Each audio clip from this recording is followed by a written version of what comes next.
کبھی آپ نے سوچا ہے کہ اگر آپ کی تنخواہ اچانک بڑھا دی جائے اور پھر کچھ دن بعد کم کر دی جائے تو آپ کا رد عمل کیا ہوگا؟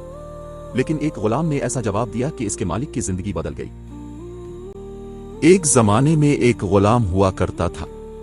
وہ اپنے مالک کے گھر کے تمام کام نہایت محنت اور دیانتداری سے کیا کرتا۔ صبح سویرے الفاٹتا، گھر کے صحن کو صاف کرتا، پانی بھرتا، جانوروں کو چارہ ڈالتا اور دن بھر اپنے مالک کی خدمت میں مصروف رہتا۔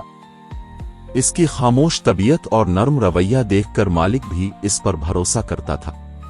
مگر ایک دن ایسا ہوا کہ غلام صبح گھر سے نہ نکلا۔ وہ دن بھر کام پر نہ آیا۔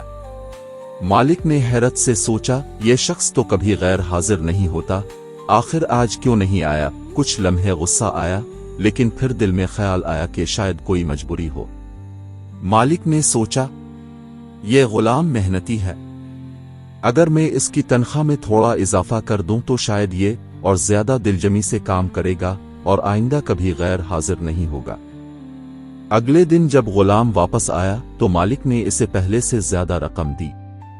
غلام نے بنا کچھ کہے وہ پیسے خاموشی سے قبول کر لیے۔ وہ پہلے کی طرح اپنی خدمت اور محنت میں لگ گیا۔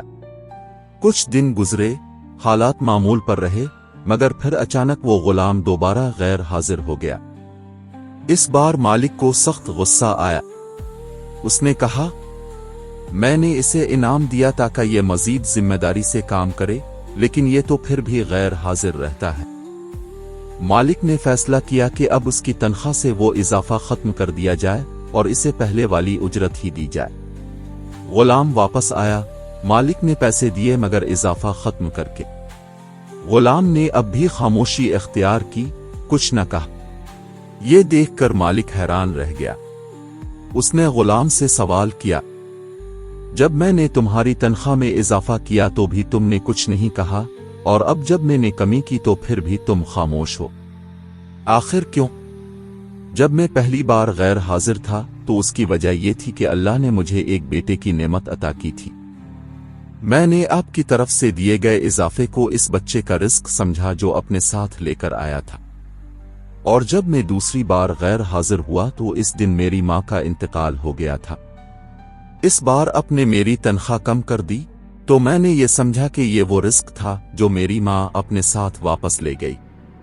پھر غلام نے بڑی عاجزی سے کہا، رزق دینا اور واپس لینا تو اللہ کے اختیار میں ہے، جب دینے والا اللہ ہے تو میں کیوں پریشان ہوں؟ انسان کا کام صرف شکر کرنا اور صبر کرنا ہے۔ مالک یہ سن کر چند لمحے خاموش رہا۔ اس کے دل پر غلام کی بات بجلی کی طرح گری۔ اسے احساس ہوا کہ اصل یقین اور ایمان تو یہ ہے کہ انسان رزق کو مالک کی طرف سے جانے اور آنے والا سمجھ کر راضی رہے۔